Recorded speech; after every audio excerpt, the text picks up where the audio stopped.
What happens when a government starts asking whether autistic children should be offered death instead of care?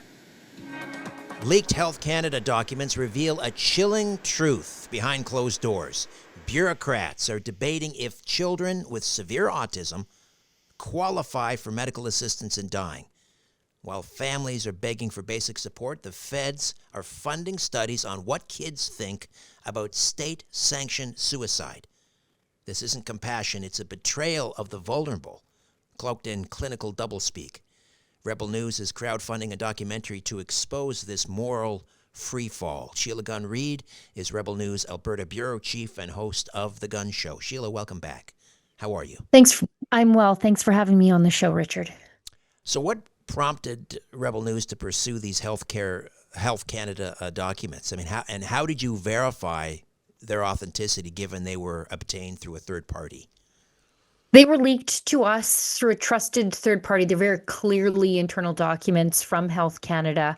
We can see that they are funding a nearly $600,000 research project with Dalhousie to probe children's opinions on medical assistance in dying. And this is one of those things that the left says is just a conspiracy theory. When we on the right say, the next step is euthanizing mature minors, we're already opening the doors to euthanize autistic adults, as we saw in a case out of Calgary, and the mentally ill. We're on a fast track for that. But the next step is mature minors and dying with dignity. This organization, they've really been pushing the entire euthanasia agenda in this country. Everything they want, they do eventually get.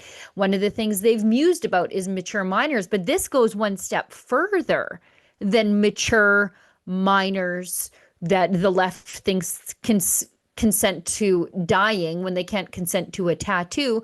These are autistic kids, inconvenient kids with a developmental disorder, where the government is thinking about how do we respond to inquiries from parents, caregivers about what to do with these kids if somebody comes and knocking for euthanasia.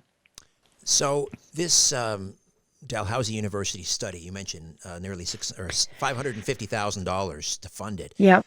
What specific aspects of this research focus on euthanasia for minors, and how directly does it tie to autism? So in the back and forth of the emails, we could see that there's one Health Canada official. If you follow our work on rebelnews.com, you can see Heather Davids. She's writing on behalf of the Indigenous end-of-life care team. Did you know that there was such a horrific thing? Heather reaches out to two senior bureaucrats in the MAiD unit, Ian Gillies and Richard Martin. And her question was, how should the government respond to public correspondence about whether or not severe autism meets the eligibility criteria for MAiD? And this has been an issue that has been pressing since early 2024.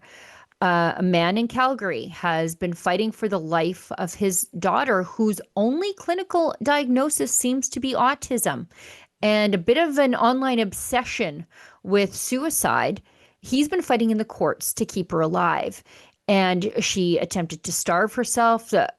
As far as I know, she is still alive. The father has taken a bit of a different approach, deciding to take this from the courts back into his family.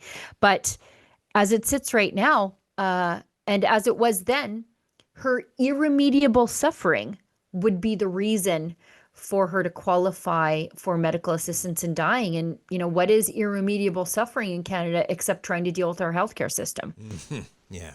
Let's talk about the lobbying angle. Dying with Dignity, sure. They've been advocating for mature minors to be eligible.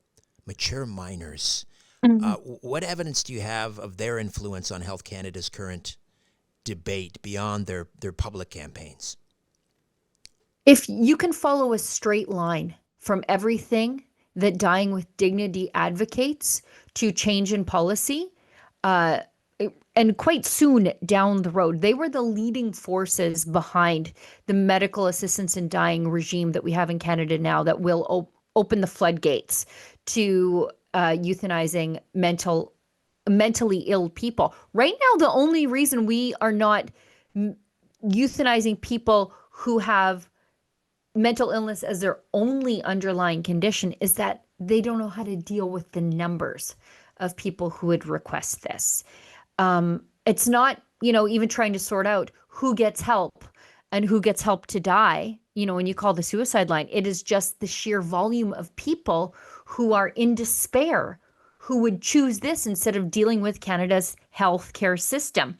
But this goes back even further. So we're talking about this now in 2025, but in 2018, there was an academic study funded by the Canadian government, and it was called The State of Knowledge on Medical Assistance in Dying for Mature Minors. So they were talking about this 7 years ago when we thought these things were just horrors of an apocalyptic future that wouldn't come. But they were talking about it, and they were talking about, we really have to draw on the knowledge from places like Belgium and the Netherlands, where they are euthanizing kids as young as 9. So these things are happening behind closed doors. Canadians must pay attention because it is coming our way with the re-election of Mark Carney. All the same faces, all the same people, all the same policies. Nothing has changed. This is a nightmare scenario I've sort of painted in the last several years. One day in this country, not too long from now perhaps, a parent will receive a call from a hospital telling them to come and pick up the remains of their minor child who consented to or requested and received medical assistance in dying without parental consent. How likely do you think that scenario is happening in this country within the next 5 to 10 years? I think it is very likely. We saw the treatment of so-called mature minors during COVID, right? They were saying that kids who wanted the COVID vaccine could go ahead and do it behind their parents' back if medical professional, whatever that means, who is just meeting them on that day could assess them to be a mature minor. And so if kids then can make these medical decisions about what they can put in their body, again, while not being able to pierce their ears or get a tattoo. I mean, this is the next step. Look, kids can go right now, not in Alberta, thankfully, thanks to our Premier Daniel Smith. Kids can go right now in a lot of places in this country behind their parents' back and get sterilizing cross-sex hormones, damaging their bodies forever. This is the next step. I mean, if you can do that to a kid without their parents' knowledge, what's next? Are there any internal voices, bureaucrats, researchers pushing back against expanding MAiD to autistic children? Not that I could see in these internal documents. I would love to hear it. I can't imagine a world where there is just this uniform evil in the bureaucracy in Health Canada. There has to be some good people in there who are pushing back. But I mean, the idea that they would include kids in the medical assistance in dying protocol, there has to be somebody in there who's saying, we don't do this to kids in Canada. We don't do this to families in Canada. We don't do this to parents behind their backs. And if you are somebody within the bureaucracy of Health Canada, please reach out to me at sheila@rebelnews.com. We'll protect your identity. We need whistleblowers because people need to be prepared for what's coming next. Your documentary is aiming to expose the dark side of MAiD. Tell us more about it and how we can help support it. You know what? The documentary, thank you for that, Richard. The documentary's already made. And it is MAiD.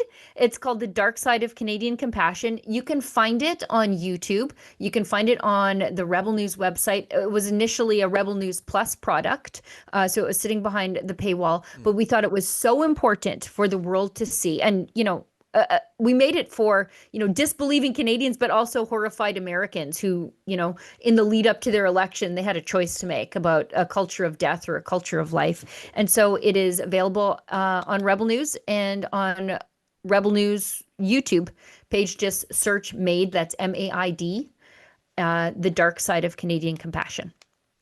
And how do we watch The Gun Show? Well, thanks for giving me the opportunity. The Gun Show is a Rebel News Plus premium show. So if you want to become a subscriber for $8 a month, we've sort of inflation insulated that. The price has never gone up. It's only $2 a week. You get my show, Ezra Show, a lot of great premium content like our documentaries.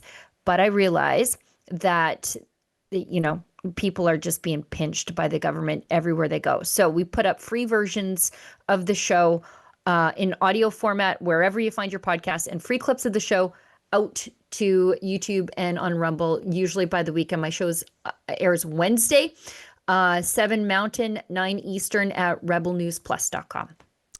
Sheila Gunn Reid, Rebel News. Hey, this is Richard Serrett. Welcome to my YouTube channel. Don't forget to like and subscribe.